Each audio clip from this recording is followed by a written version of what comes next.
Hello and welcome to another Tech Talk Thursday. I'm Ray Marquina and I'll be your presenter for today's video tutorial. In this series, we're going down the path of creating a pipeline to handle both full and incremental refreshes. This is a part 2 of a 3-part series, and if you haven't yet seen part 1, please go check out that video. In that video, we created our control table using Delta Lake, and it is going to be a foundational piece to this series. So to pick up where we left off, we're going to continue to expand on our control table just a bit. And what I need to do next is I need to create a view off of my Delta table in serverless so that I can easily connect to that view from my Synapse pipeline. So I'm going to navigate back to my data lake, and I'm going to go where that data lives. So if I go back to my data lake, under data, under linked, and under the root directory, we can see that here's my Delta table. And I'm going to just select top 100 rows from here. I'm going to choose the file type of Delta format. I'm going to click apply. And I'm going to switch this database over to a serverless database that I've provisioned a while back. And from here, I can now create my view. We'll call this control table. Control table demo. Yeah, I think that sounds good. As. And let me go ahead and run this command. And then we're going to want to query the data to make sure it's giving us what we'd like. So if I do a select all from the view that was just created, now we can see we're getting our 2 records back, our port and vessel tables with an initial load of true. What I'd like to do now is I'd like to pivot just to talk a little bit about our source data. So for that, I'm going to switch gears and go over to SQL Server Management Studio. And here you can see I have an Azure database. So you can see that this is an Azure SQL Server database called OmniDB. And here I have my freight data. You can see the 2 tables that we're going to be bringing over are vessel and port. So they do exist here on this Azure database. And one thing I want to do is I want to select from these tables so we can talk a little bit about the data inside. So we can see that this isn't very large data, right? Just a few records here and there. But one thing that I do want to mention is that the created and modified date times are going to be essential for this process to work. Right? A created time after we do our initial load is going to indicate that we have a new record, or a modified time after our initial load is going to also indicate that an update has occurred to a particular record. So if your transaction system or your source system does not maintain these types of columns, then incremental loads may not be feasible. There are other ways to do it, such as using maybe an identity column or maybe something like CDC.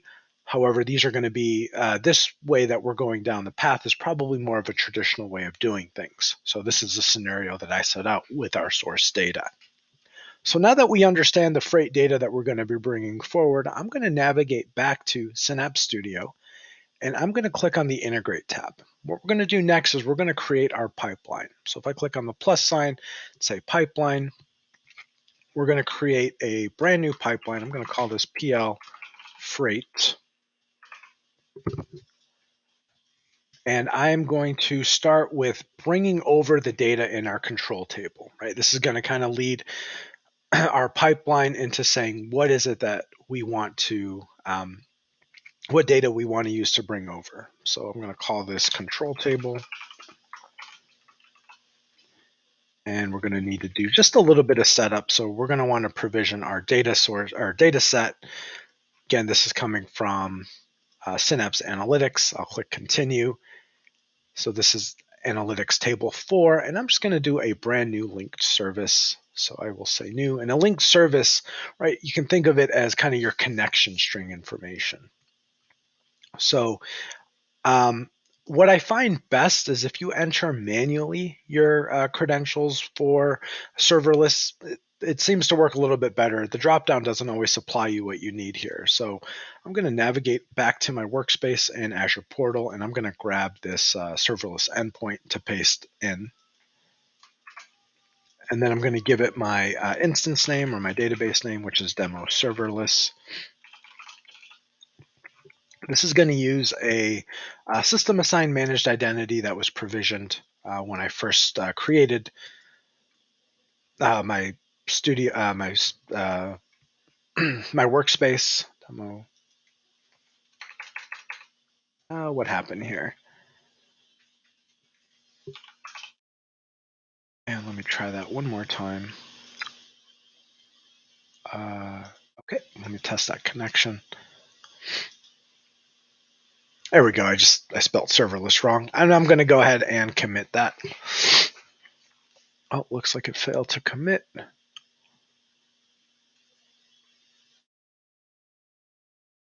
Like I already have something called analytics 2, so let me say demo serverless. We can say something like linked service here. And let me try to commit that.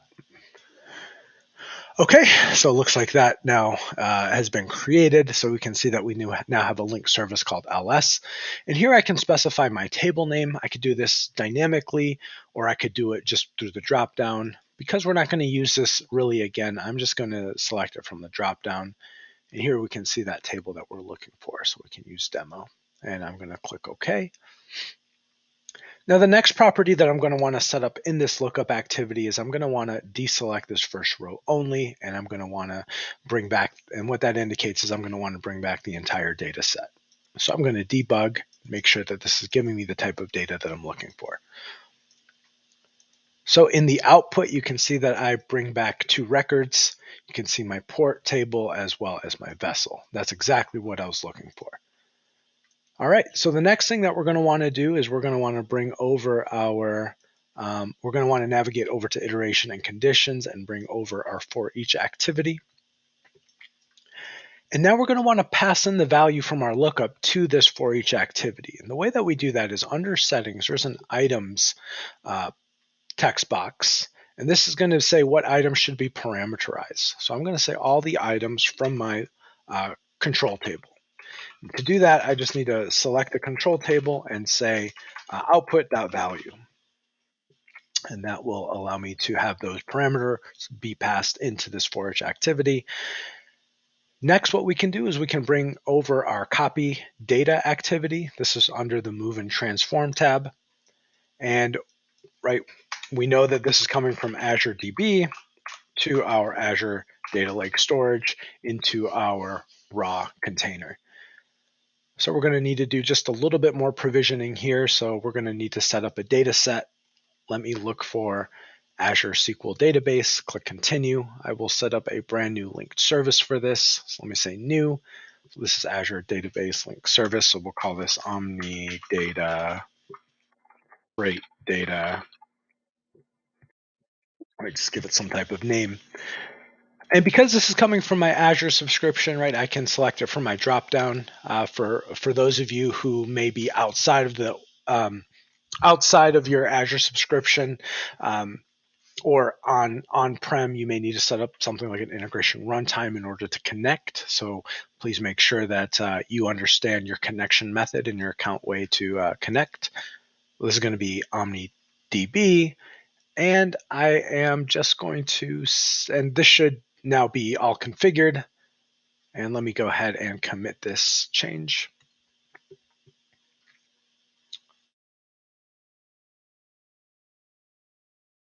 All right, there we go. And I'm going to circle back to setting up this table information in our data set. So next we're going to go to our sink, and this is going to be a data set for Azure Data Lake Storage. Let's do Parquet format. I'm going to click continue.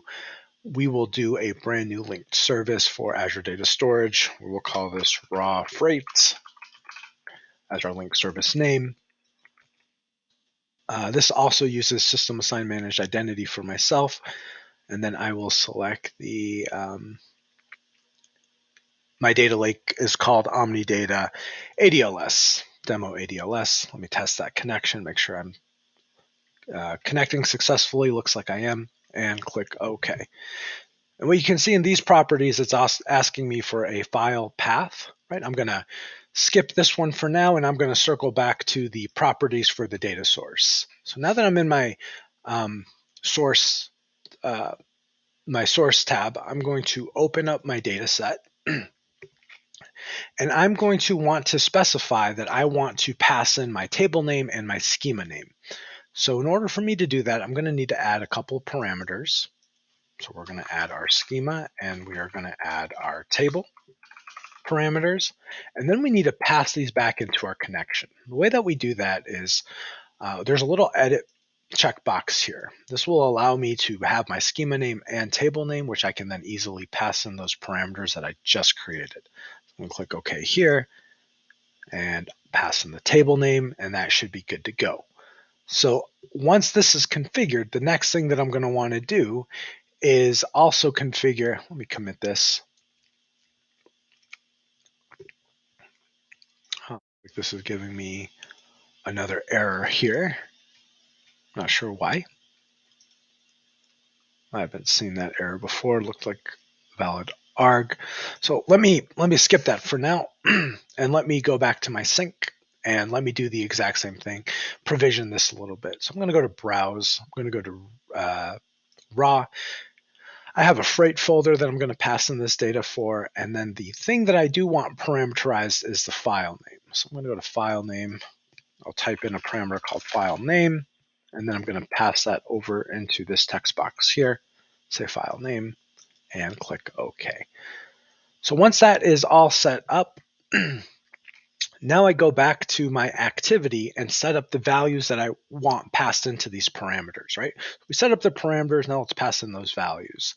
So to do that, we're going to go back to our source, add dynamic content, and this is going to be the items.schema and then the items.table. So this is the values that are coming from my control table.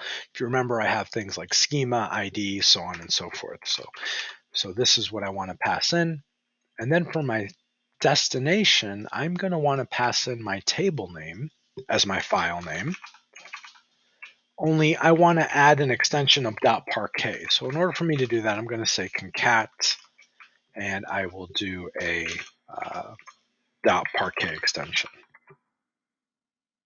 And close that off. I will click OK. Okay, now with all that out of the way, we have provisioned our pipeline. I'm going to go ahead and debug and see if this will allow me to load in the data into the raw container into that freight folder. It looks like it's queued up. Things are in process. We can see we've loaded one file and now we've loaded two. So to see the data, let's go back over into our data lake. I'm going to go to data. I'm going to go to raw. Let's go to freight. And there you can see that we've landed two files from our Azure DB. If I do just a select top 100 rows, we can see that we have some data here. All right, that's going to do it for part 2 in this 3-part series. Thank you so much for joining me today. I hope you learned something of value. Please join me next time when we go through part 3, where we start to modify this pipeline so that we can bring over full and incremental refreshes leveraging that control table. And we'll see you next time. Bye-bye.